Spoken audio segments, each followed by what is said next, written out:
네, 편히 연시 바랍니다. 예수 그리스도 이름으로 하나님의 말씀 증거하겠습니다. 오늘 예수님께서 주시는 말씀 누가복음 20장 우리 9절부터 있는 말씀을 함께 보시겠습니다.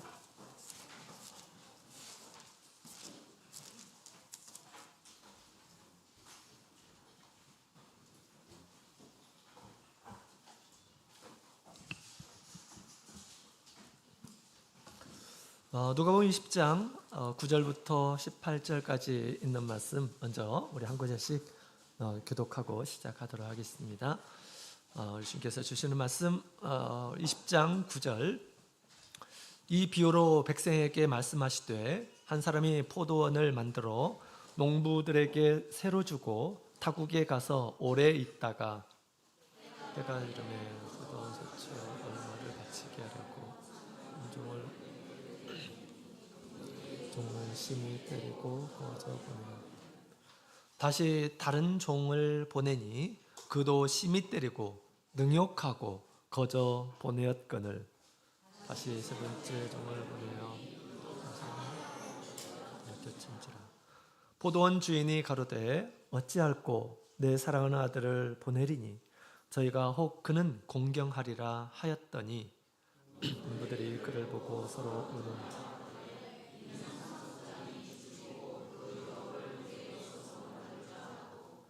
포도원 밖에 내어 쫓아 죽였느니라. 그런즉 포도원 주인이 이 사람들을 어떻게 하겠느뇨?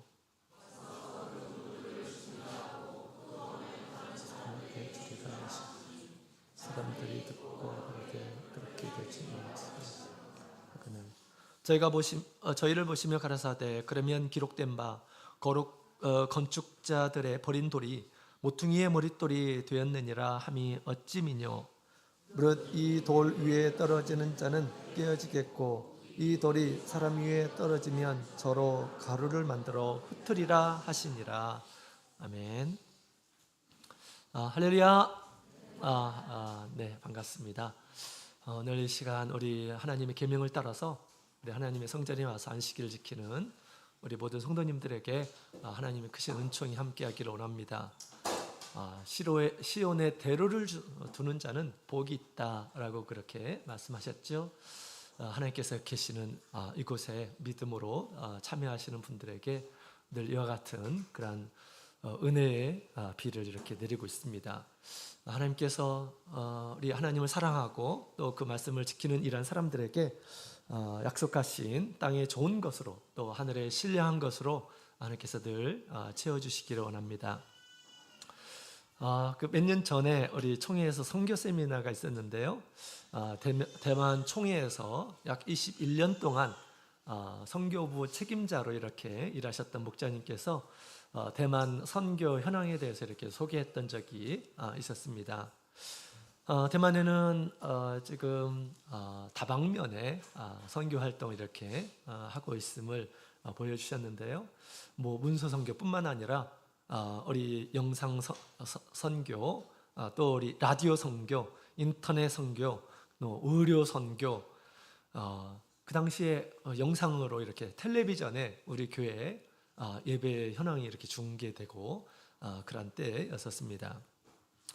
뿐만 아니라 야외 전도 집회용으로 7.5톤짜리 행사차를 이렇게 구매를 했어요. 그래서 어디든지 필요한 곳에 또 사람들이 모이는 곳에 어디든지 가서 이렇게 전도 행사를 할 수 있는 그런 것들도 이렇게 마련한 그런 모습을 보게 되었습니다.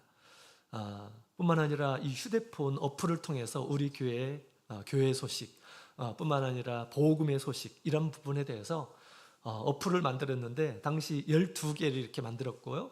추후로 40개의 어플을 만들 그런 계획을 가지고 있다라고 하는 것을 이렇게 들었습니다. 그때 저 딴 세상에서 사는 이런 분들처럼 이렇게 많은 분들이 참여해서 그 강의를 이렇게 들었던 적이 있었습니다. 그 당시 우리 선교 총회에서 선교비로 책정 예산이 200만 원이었습니다. 근데 그 당시 우리 대만 총회의 선교비는 4억 원이었어요. 4억 원. 몇 배입니까? 200배 예산을 이렇게 가지고 선교를 위해서 이렇게 힘쓰고 있는 그런 모습을 보게 되었습니다. 참 그 당시 굉장히 부러웠습니다. 물론 이제 점점점 우리 한국의 어떤 상황이 좋아지고 또 선교를 위해서 여러 가지 다방면에 이렇게 준비를 하고 실행하고 있습니다. 여러분, 우리 하나님께서 나라마다 우리 말세의 참 교회를 이렇게 세워가고 계십니다. 우리 참예수 교회는 하나죠. 또 하나님의 성전은 하나이고 영적인 하나님의 하늘에 있는 교회도 사실은 하나입니다. 그런데 눈에 보이는 그런 지역교회, 가시적인 그런 교회는 똑같은 것이 아니죠. 복음이 막 부흥하는 그런 나라가 있는가 하면 그렇지 못한 곳도 있습니다. 또 점점점 성장하는 그런 교회가 있고 교회마다 그죠? 성장하는 그런 교회가 있습니다. 또 성장이 멈춘 그런 교회도 있고요. 또 후퇴하는 그런 교회도 있고 그렇습니다. 또 문을 닫는 교회들도 있습니다.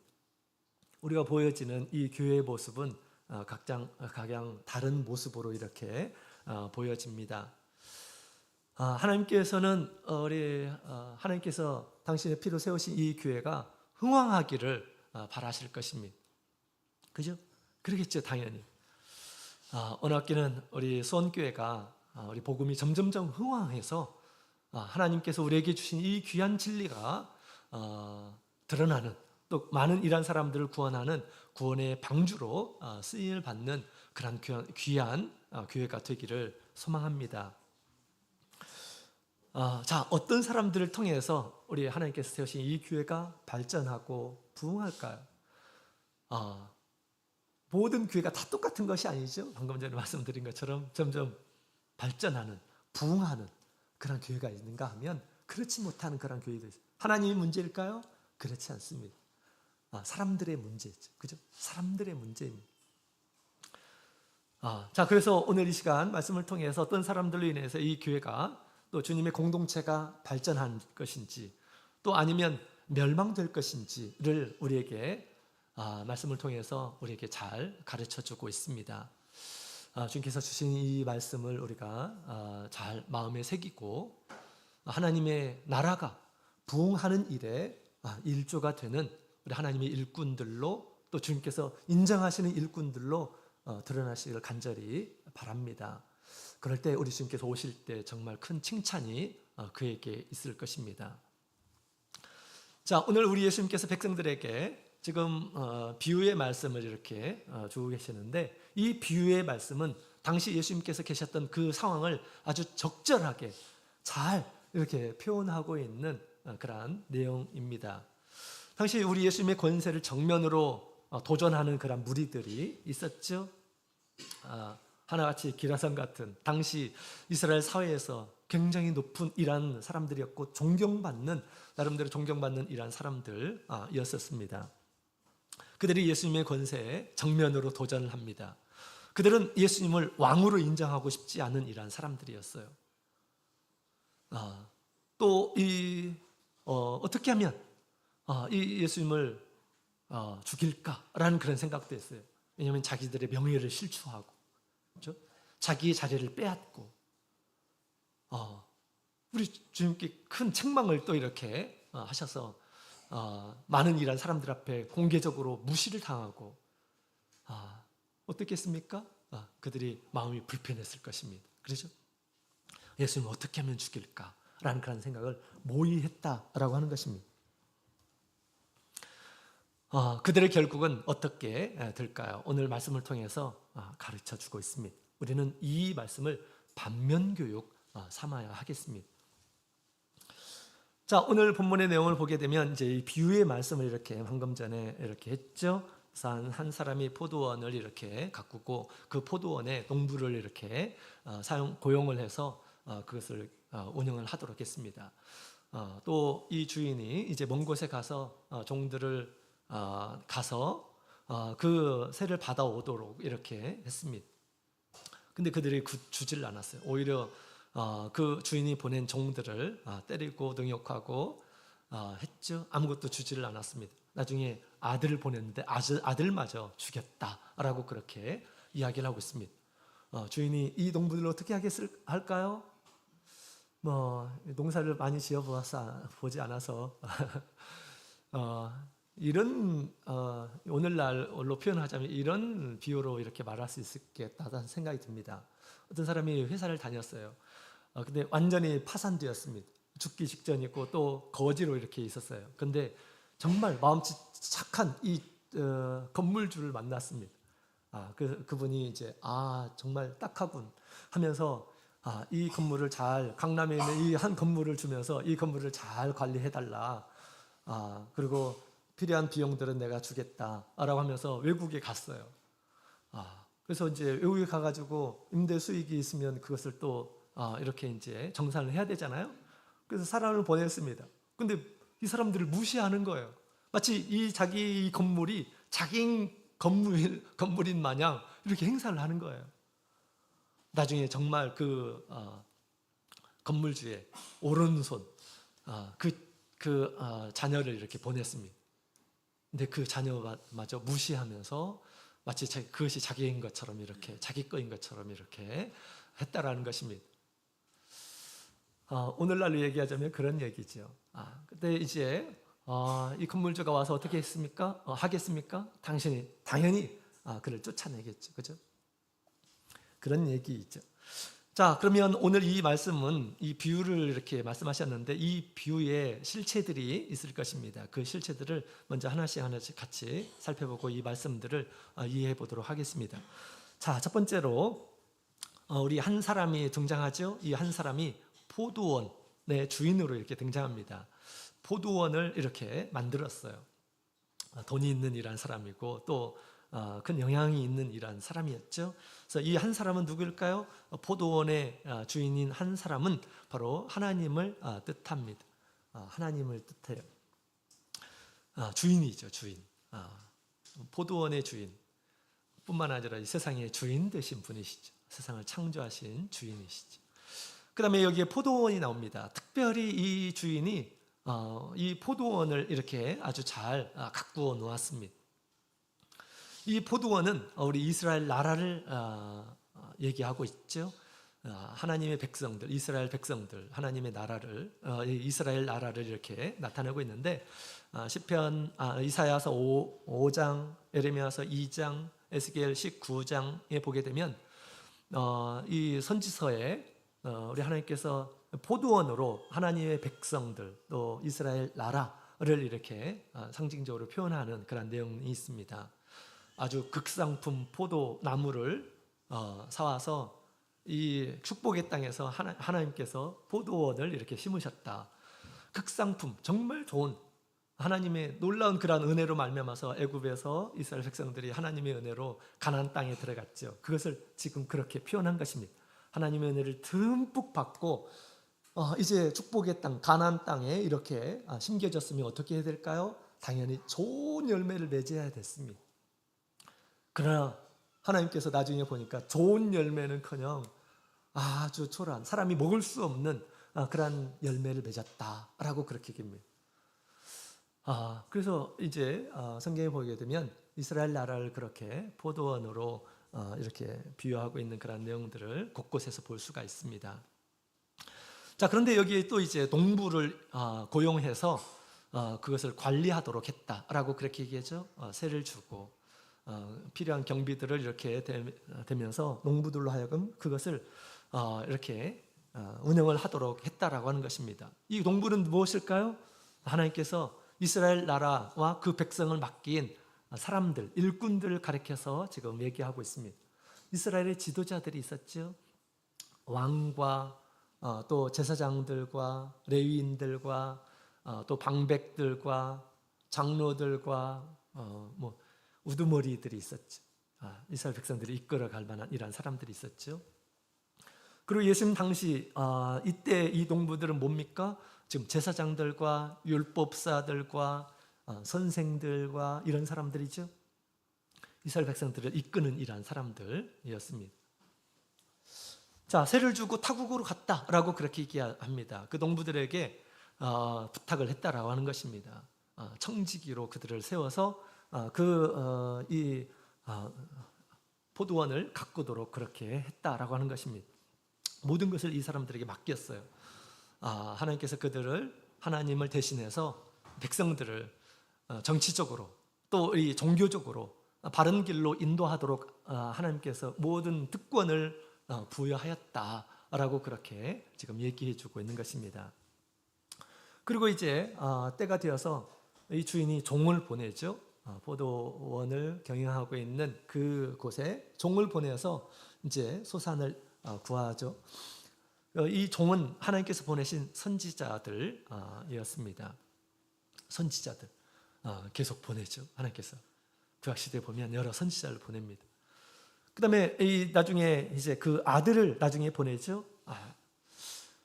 우리 하나님의 아들로 이 세상에 오신 분이 있습니다. 그분이 누굴까요? 바로 예수님이시죠. 예수님 당신을 이렇게 지금 이 비유에 등장시켜서 지금 얘기를 하고 있습니다. 이 말씀을 보게 되면 농부들이 정말 어처구니 없는, 또 우리 주인 앞에서 정말 악한 농부다라는 것을 우리가 이해하게 됩니다. 예수님께서 이 말씀을 하셨을 때 듣는 이란 백성들이 어떻게 반응했을까요? 그러면 안 되죠. 어떻게 그런 일들이 있을 수가 있습니까? 상식적으로 이렇게 이해가 될 수 없는 그런 일들이었습니다. 근데 이해가 되지 않는 일들이 이렇게 분명히 지금 나타나고 있는 그러한 상태임을 얘기하고 있죠. 이 말씀을 듣고 나서 이제 이렇게 말씀을 합니다. 16절에 있는 말씀을 같이 읽어보도록 하겠습니다. 16절 읽겠습니다. 시작. 와서 그 농부들을 진멸하고 포도원을 다른 사람들에게 주리라 하시니 사람들이 듣고 가로되 그렇게 되지 말아지이다 하거늘. 아멘. 백성들이 들을 때 정말 이건 있을 수 없는 일이다 라고 그렇게 생각합니다. 무엇 때문에 그런 것일까요?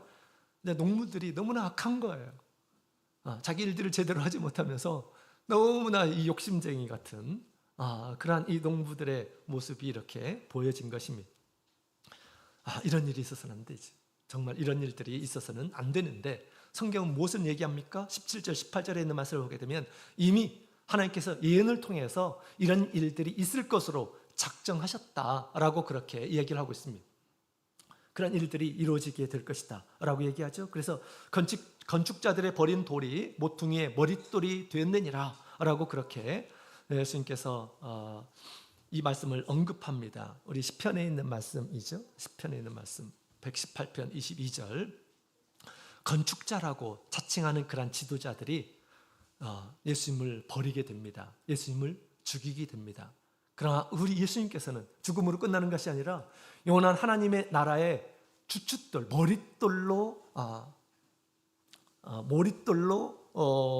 머릿돌이 되신다라고 그렇게 이야기를 하죠. 사람들을 구원하고 영생하는 그런 하나님의 나라의 주춧돌, 머릿돌이 되신다라고 그렇게 이야기를 하고 있습니다. 그러나 그분은 세상에 있는 이런 사람들로 말미암아서 버림당하게 될 것이다 라고 하는 것이 이미 성경에 기록되어 있음을 얘기해 주고 있습니다. 여기서 보면 이 농부들은 참 어리석은 이러한 자들이다라는 것을 알 수가 있어요. 돌 위에 떨어지는 자는 깨어지고 돌이 그 사람 위에 떨어지면 저로 가루를 만들어 흩으리라 라고 그렇게 얘기합니다. 예수님께 대항해서 승리할 수 있는, 예수님을 감당할 수 있는 이런 사람이 있나요? 참 어리석은 이런 사람들이고 또 한편으로 참 악한 이런 사람들이다라는 것을 우리가 알게 됩니다. 자, 농부들이 얼마나 나쁜 이런 사람들일까요? 우리 농부들은 주인이 준 것에 대해서 공경하거나 감사하는 마음이 없었습니다. 땅이 없는 소작인들, 농부들, 뭐 할 수 있는 것도 없고 땅을 일궈야 되는데 땅이 없어요. 정말 가난하겠죠, 그죠? 그래서 이 주인이 정말 너그러운 마음으로 이 땅을 줄 테니까 이것을 조금 땅에서 농사를 지어봐라 라고 그렇게 했다는 것입니다.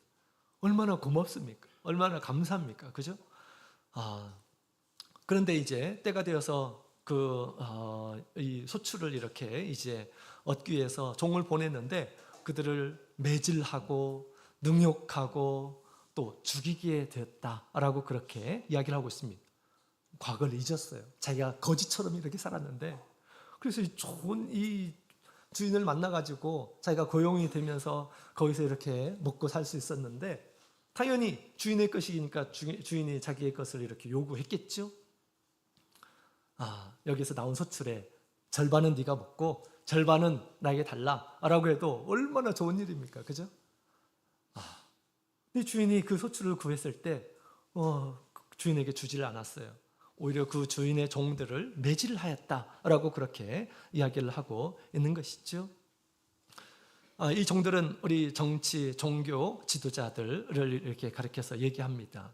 하나님께서 그들에게 지도자로 세우고 그 다음에 특권을 주어서 이스라엘 백성들을 이끄는, 또 하나님의 말씀을 가르치고 또 하나님의 말씀대로 나라를 운영하는 그런 이 특권을 준 이런 사람들입니다. 근데 그들이 하나님께서 원하시는 그런 소출을 구했지만 그것을 이루지를 못했다라고 그렇게 얘기를 하고 있습니다. 하나님께서는 의의 법을 실천하고 또 사랑의 법을 실천하고 하나님의 자녀다운, 하나님의 백성다운 그런 삶을 이렇게 요구를 했는데, 그들이 그런 특권은 있었지만 그런 일들을 하지를 못했다라고 하는 것입니다. 오히려 하나님께서 당신의 권세를 통해서 보내신 이 종들, 선지자들을 이렇게 끊임없이 보냈습니다. 그들의 잘못을 일깨우고 하나님의 나라를 하나님의 나라답게 이렇게 치리하기 위해서 하나님께서 특별히 보내신 이 종들이 있습니다. 이들은 선지자를 가리켜서 얘기하는 거죠. 선지자를 보냈습니다. 근데 그들을 이렇게 매질하고 능욕하고 상하게 하였다라고 그렇게 얘기합니다. 우리 역대하 24장 또 36장에 있는 말씀을 보게 되면 바로 이와 같이 이 에레미야가 그런 취급을 받았습니다.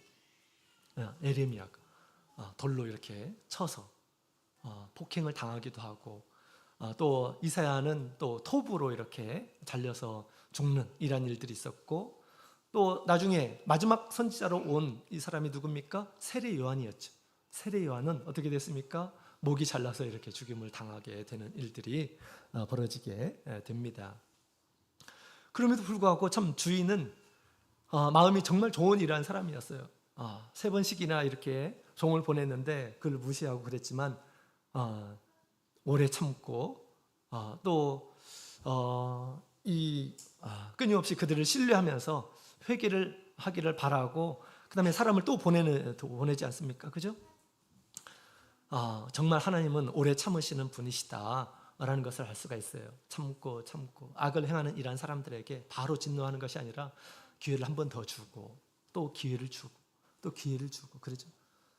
기회를 줄 때 빨리 뒤우칠 수 있는 이러한 사람들이 되어야겠습니다. 그렇지 않는다고 한다면 어떻게 될까요? 마지막에 하나님께서 그들을 진멸해내시겠다라고 그렇게 얘기합니다. 바울 사도는 빨리 돌이켰던 이러한 사람이었습니다. 하나님의 이 오래 참음이 없었다고 한다면 바울 사도가 어떻게 하나님의 일꾼이 될 수가 있었겠습니까? 그죠?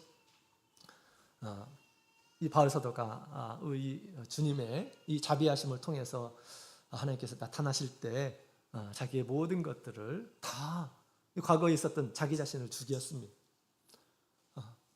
자기를 부르신 이 주님의 부르심을 따라서 목숨을 다해서 주님께 헌신하는 그런 모습을 보게 됩니다. 이전에는 자기의 뜻을 따라서 하나님의 뜻을 무시하고 자기의 생각을 따라서 그렇게 행했는데, 나중에는 그렇지 않았어요. 자기의 목숨을 다해서 주님만을 따랐던 하나님 앞에 정말 충성스러운 하나님의 일꾼이 되었던 것이죠. 하나님께서 은혜 베풀어 주실 때, 오래 참으실 때 우리는 빨리 우리의 부족한 것들을 돌이키고 하나님 앞에 그런 참된 일꾼으로서 우리 하나님의 집에서 일을 해야겠습니다. 자, 농부들이 정말 완악했어요. 농부들이 서로 의논을 했죠. 이 주인이 자기의 아들을 보내면서 자기 아들만큼은 이렇게 대우하지 않을 것이다 라고 그렇게 생각했습니다. 아들은 피부치잖아요. 또 주인과 동일한 상속자이기도 하고 그렇습니다. 아들에게 대하는 것은 곧 주인에게 대하는 그런 태도일 것입니다. 그러나 이 농부들이 서로 의논을 하죠. 이 상속자니까 이 사람만 죽이면 이것이 다 우리 것이 되겠다라고 그렇게 생각을 합니다. 그러나서 그 아들을 죽이죠. 쫓아내서 죽인다라고 그렇게 얘기합니다. 예수님께서 예루살렘 밖에서 죽게 되실 것임을 이렇게 예고하고 있는 그러한 내용입니다. 실제로 우리 당시 예수님께서 계실 때 그 지도자들이 모의를 하죠. 그다음에 최고의 사람을 재판하는 행정 조직이 있었는데 바로 산헤드린이라고 하는 곳입니다. 예수님을 죽이기 위해서 서로 의논을 하죠. 자신들의 이권, 권위가 상실되는 이런 것들을 두려워해서 예수님을 죽이고자 꿈을 꿉니다. 그러고 나서 예수님을 죽이는 그런 장면이 나오죠. 예수님의 비유는 정말 사실을 배경으로 해서 하신 말씀입니다. 자, 농부들은 어떻게 되었을까요? 마지막에 농부들은 어떻게 됐을까요? 농부들은 주인이 와서 그들을 진멸하신다라고 그렇게 이야기를 하고 있습니다. 그건 구약시대도 그렇게 해서 끊임없이 보여주셨어요. 하나님께서 왕들을 세우시고 또 제사장을 세우시고 일꾼들을 세우시고 그 일들을 제대로 수행하지 않게 되고 백성들이 하나님 앞에 제대로 이렇게 드러나지 않게 되었을 때 어떻게 됩니까? 바벨론에 의해서 멸망되고 아수르에 의해서 멸망되는 그런 것들을 계속해서 보여주었습니다. 지금도 우리 예수님께서 아들로 이 세상에 오셨지만 아들로 인정하지 않는 그들 나중에 어떻게 됩니까? 이제 예루살렘이 완전히 다 멸망하게 될 것이다 라고 우리 주님께서 예언한 바가 있었죠. 그래서 실제로 AD 70년에 로마에 의해서 모든 것들이 다 멸망되게 됩니다. 포도원을 다른 사람에게 넘겨준다라고 그렇게 얘기하죠. 이전엔 유대인들을 우리 주님께서 쓰셨어요. 이스라엘 백성들을 쓰셨어요. 그러나 우리 예수님을 통해서 주신 이 복음은 이제 유대인에게만 주님께서 맡기신 것이 아니라 이제 이방인들을 통해서 그 구원을 계속해서 이어가게 하시고 그들에게 기회를 주시고 그들도 귀한 일꾼들로 세우시는 그런 장면들을 이렇게 보게 됩니다. 그래서 복음이 세상 끝날까지 이렇게 전파되도록 그렇게 하시려고 하는 그러한 의지를 볼 수가 있습니다. 자, 이 일은 돌이킬 수 없는 사실이다라고 그렇게 말씀하셨고 분명히 또 그러한 일들은 그대로 이렇게 이루어지게 되었습니다. 오늘 예수님께서 이 포도원을 경영하는 이 나쁜 악한 농부에 대해서 우리 예수님께서 비유를 통해서 말씀하셨습니다. 이 나쁜 농부와 같은 이런 사람이 되어서는 안 되겠죠. 그죠? 하나님의 집에서 이 악한 농부가 아니라 착한 농부로 드러나시는 우리 모든 성도님들이 되시기를 원합니다. 이전에 우리 하나님께서 우리 이스라엘 선택한 것처럼 오늘날 우리 하나님께서는 세상을 구원하기 위해서 늦은 비 성령을 통해서 참 교회를 이 세상에 세우셨습니다. 이 교회를 통해서 말세 하나님의 영광을 드러내고 하나님께서 마지막에 구원하고자 하는 이러한 사람들을 하나님의 집으로 이렇게 부르시는 그러한 일들을 하고 계십니다. 과거에 우리 하나님께서 우리 예수님께서 12사도를 세우시고 장로를 세우고 집사를 세우고 그 하나님의 영적인 하나님의 나라를 이렇게 관리하도록 했습니다. 영적인 하나님의 포도원을 이렇게 관리하도록 했죠. 그와 같이 지금도 우리 주님께서 세우신 이 공동체를 누구인가가 맡겨서 그 일들을 하도록 그렇게 하고 계십니다. 사도행전 20장에 있는 말씀을 함께 보겠습니다. 사도행전 20장. 사도행전 20장.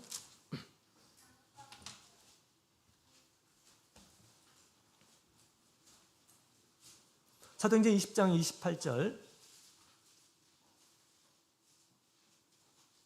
사도행전 20장 28절 우리 같이 읽어보도록 하겠습니다. 시작. 너희는 자기를 위하여 또는 온 양떼를 위하여 삼가라.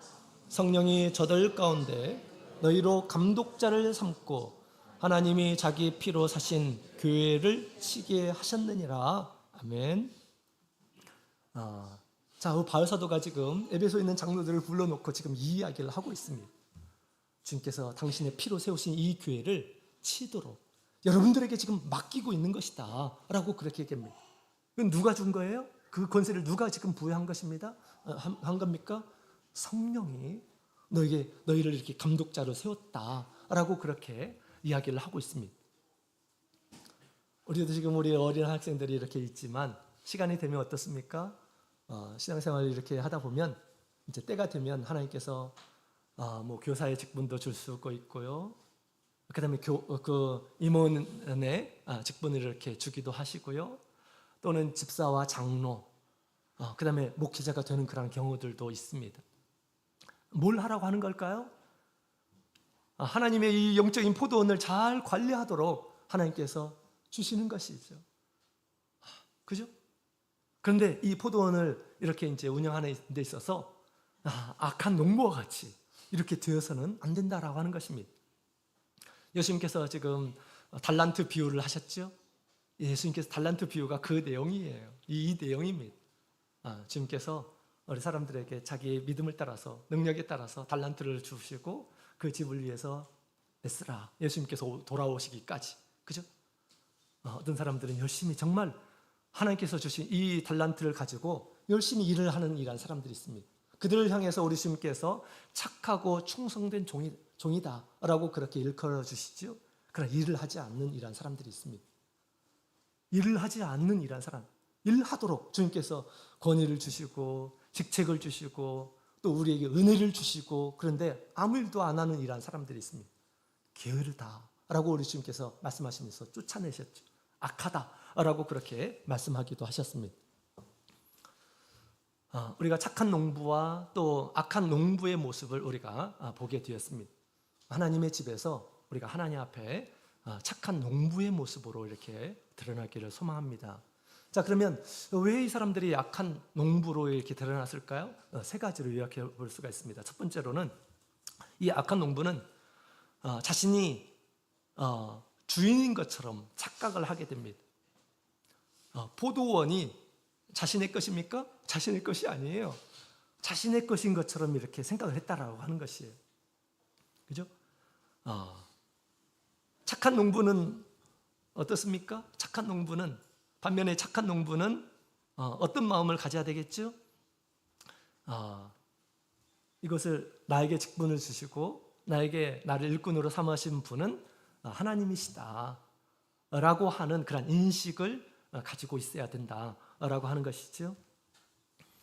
자, 우리 디모데전서 1장 12절 디모데전서 1장 12절에 있는 말씀을 같이 보도록 하겠습니다. 디모데전서 1장 12절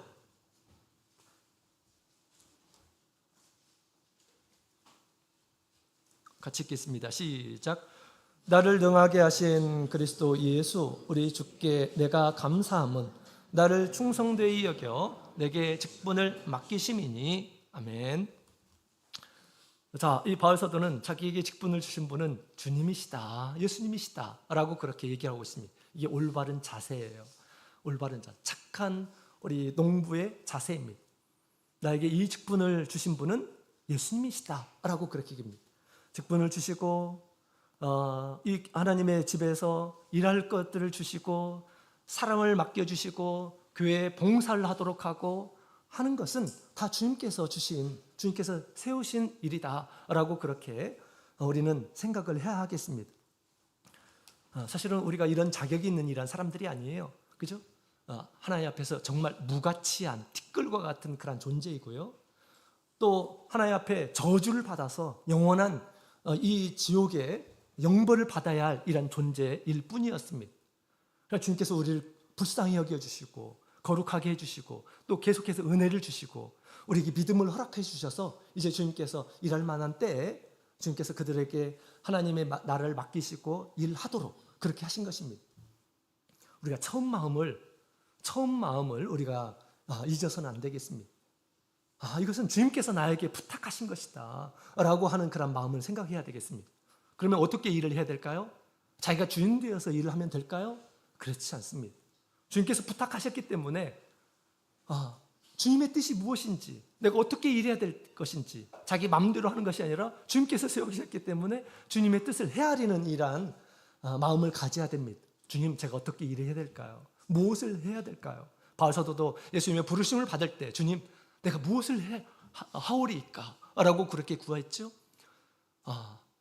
그래서 우리가 하나님의 집에서 하나님께 택함을 받고 또 일꾼으로 세움받은 이러한 사람들은 기본적으로 무엇을 해야 될까요? 하나님께 구하는 일들을 해야 됩니다. 하나님의 뜻은 어디에 있습니까? 다 성경에 사실은 있죠. 정말 귀하게 쓰임받는 이러한 사람들, 직분을 얻었다고 한다면 늘 우리 하나님 앞에 이런 자세를 가져야 됩니다. 하나님의 뜻이 무엇인지 알기 위해서 늘 말씀을 상고하고 또 성령과 교제하면서 주님께서 우리에게 주신 그런 뜻을 헤아리고 영적으로 우리에게 주시는 이 감동을 통해서 하나님께서 나에게 바라시는 것이 무엇인지를 우리가 늘 감동된 마음으로 주님의 뜻을 이렇게 구하는 이런 사람이 되어야 한다라고 하는 것입니다. 그런 사람들이 주님의 뜻을 따라서 그 일들을 잘 감당할 수가 있게 되는 것입니다. 우리 교회에서 이제 우리 임원들이 이렇게 세워졌죠. 그래서 이분들에게 제가 처음으로 요구한 것이 있습니다. 다른 어떤 것 요구하지 않고 일단 하루에 30분씩 기도하시라고, 기도해야 된다고, 그죠? 하나님께서 이 일을 세우셨는데 하나님과 상관없이 내가 마음대로 행하고 그러면 이것은 무엇입니까? 악한 종으로 드러날 그런 경우들이 많아요. 마치 자기의 것인 줄로 이렇게 생각하고 자기 마음대로 하면 될 줄로 생각하는 이러한 사람들이 있습니다. 착각하는 거예요. 착각하는 거죠. 주님, 제가 어떻게 해야 될까요? 겸손하게 늘 주님 앞에 겸손하게 묻고, 또 하나님의 뜻이 다 어디에 있습니까? 말씀에 있어요. 말씀을 알지 못하는 가운데서 어떻게 하나님의 일을 할 수가 있습니까? 그래서 우리에게 직분을 맡기신 이러한 사람들에게 마땅히 해야 할 그런 일이다라고 그렇게 제가 말씀을 드리면서 설득을 했습니다. 지금도 일주일에 한 번씩 체크를 하고 있어요. 하고 있는지 체크를 하고 있습니다. 하나님 앞에 하나님께서 나를 쓰시는 이러한 사람이라고 한다면 이 일에 더욱 기본적인 일에 더 마음을 두시고 하나님께 묻고 하나님의 뜻을 구하는 그런 일들을 가장 먼저 기본적으로 하시는 하나님의 일꾼이 되기를 원합니다. 자, 그 다음에 두 번째로 우리 악한 농부는 왜 악한 농부일까요? 자신을 위해서 일을 했습니다. 자신을 위해서 일을 했어요. 그죠? 그래서 지금 주인이 요구했는데 주인의 것을 주인께 드려야 되는데 그걸 다 지금 누가 누리고 있습니까? 다 자기가 누리고 있는 그런 모습을 보게 됩니다. 마땅히 드려야 될 것을 드리지 않고 그냥 자기가 다 쓰는 그런 모습을 보게 됩니다. 누굴 위해서 일했어요? 자기를 위해서 일을 한 거예요. 여러분, 우리 착한 농부는 누굴 위해서 일을 해야 될까요? 당연히 맡겨주신 분을 위해서 일을 해야 하는 것이죠. 당연히 우리를 구원하시고 우리에게 직분을 맡기신 주님을 위해서, 그죠? 예수님을 위해서 일을 하는 것입니다. 그래서 맡긴 자에게 가장 중요한 덕목이 있다고 한다면 무엇일까요? 충성이다 라고 그렇게 얘기하죠. 고린도전서 4장 2절을 보면 맡은 자에게 구할 것은 충성이다 라고 그렇게 얘기하고 있습니다. 이 일을 주님께서 맡기셨으니 내가 이제 나를 위해서 하는 것이 아니라 내가 기분 나면 하고 기분이 나쁘면 하지 않고 또 우리가 중요한 것들은 뭘 통해서 이루어집니까? 회의를 통해서 이루어지죠. 교회 중요한 일들은 개인적으로 하는 것들이 별로 없습니다. 물론 작은 일들, 맡겨준 그런 일들에 대해서는 그렇게 해야 되겠지만 전체적인 일들은 우리가 교회에 모여서 함께 하나님의 뜻을 구하는 가운데 결정하고 또 준비하고 그렇게 시행하는 것입니다. 그래서 들어가고 싶으면 들어가고 안 들어가고 싶으면 안 들어가고 회의에 그러면 될까요? 그러면 안 되는 것입니다. 나에게 맡겨주신 분, 주님께서 그 일들을 하라고 이렇게 하셨는데 우리가 당연히 자신의 일을 충성스럽게 일을 해야 되는 것입니다. 나의 감정과 상관없이, 그죠? 나의 어떤 사람들과의 어떤 관계와 상관없이 우리가 하나님을 믿는 일한 사람이라고 한다면 그 일들을 하나님 앞에 충성스럽게 일을 해야 된다라는 것입니다. 감정이 상해서 하고 뭐 이렇게 해야 될 것들도 하지 않고 그러면 사실은 이건 뭡니까? 지금 다 하나님을 위해서 일을 한 것이 아니라 자신을 위해서 자기의 감정을 따라서 자기의 유익을 따라서 일을 하고 있다라고 하는 그런 증거일 뿐입니다. 어려운 자리라 할지라도 우리가 주님께서 나에게 맡기셨으니 당연히 그 일들을 해야 되겠죠. 그죠? 내가 없어도 다 돼. 다 됩니다. 그러나 그에게 주실 상이 없다라고 하는 것입니다. 주님께서 그에게 뭐라고 말씀하실까요? 불충성한 자다라고 그렇게 일컬을 것입니다. 그죠? 우리가 그런 사람이 되어서는 안 됩니다. 작은 것이라도 충성할 줄 아는 일한 사람, 교회에서 뭔가를 이렇게 부탁하고 봉사를 부탁했습니다. 그 일들에 작은 것이 있죠. 작은 것에 충성하는 사람들이 나중에 큰 것에도 충성한다라고 그렇게 말씀하신 것처럼 우리가 충성된 그런 마음으로 주님께서 부탁하신 일들을 맡아야 한다라고 하는 것입니다. 결코 우리는 자신을 위해서 일을 해서는 안 되겠습니다. 그러나 많은 일한 사람들이 그런 충동에 빠지는 그런 모습을 보게 됩니다. 점점점 올라가게 되면 자기 마음대로 하고 싶은 그런 생각이 이렇게 듭니다. 근데 자기의 마음대로 그렇게 할 수 있나요? 잘 할 수가 없어요. 근데 할 수 있는 것이 있습니다. 뭘 통해서 할 수 있습니까? 법을 통해서 할 수가 있어요. 법을 통해서. 그래서 법을 좋아하시는 이런 사람들이 있습니다. 자기 뜻과 맞질 않아요.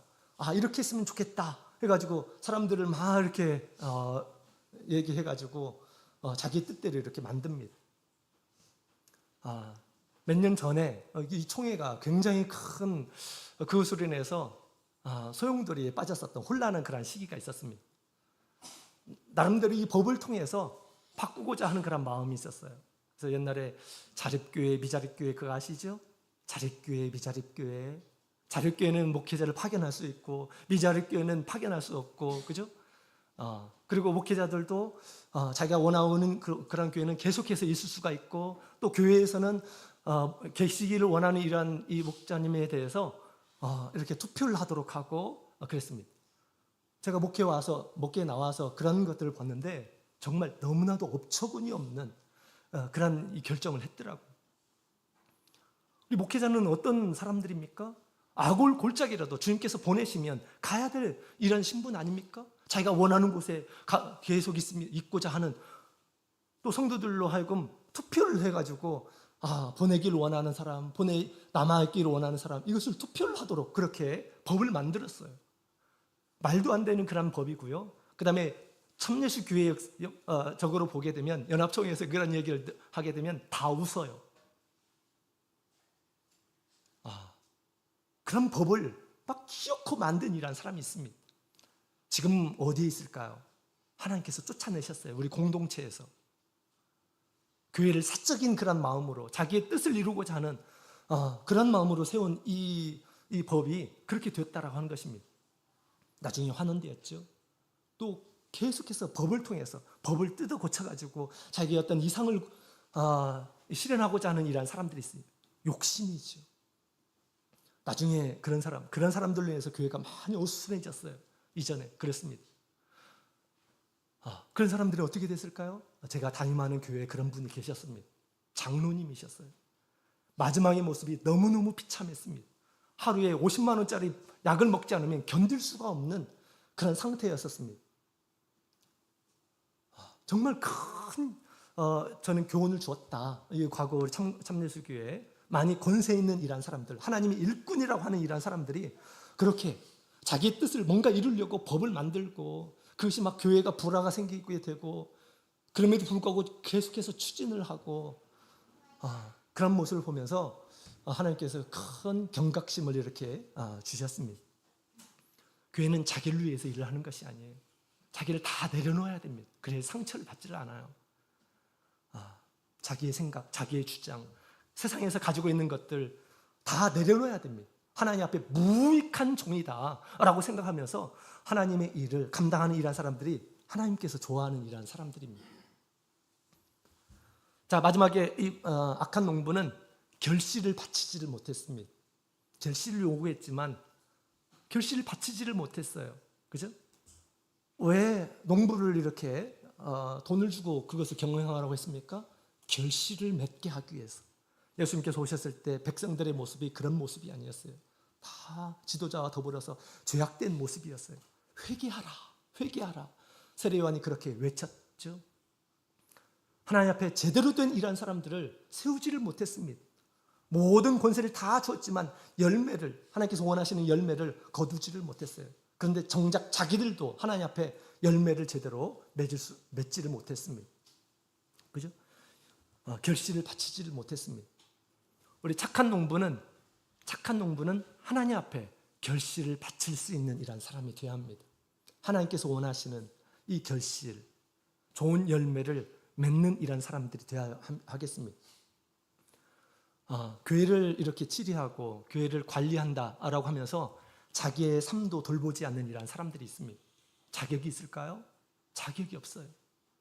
하나님 말씀을 따라서 그렇게 모범된 그런 신앙의 생활을, 주님의 말씀을 따라서, 법이 아니고 하나님의 법보다 더 엄한 우리 하나님의 말씀, 더 진리의 말씀, 법은 이렇게도 바뀌고 저렇게도 바뀔 수가 있는 것입니다. 하나님의 말씀을 따라서 열매 맺는 그런 삶을 우리가 살아야 돼요. 사람들에게 좋은 영향을 이렇게 끼치고 믿음의 덕을 끼치는 이런 삶의 모습을 갖춰야 됩니다. 이런 사람들이 사실은 하나님의 나라에서 일꾼으로 세워지게 되죠. 우리가 기본적으로 성경에도 그렇게 얘기하죠.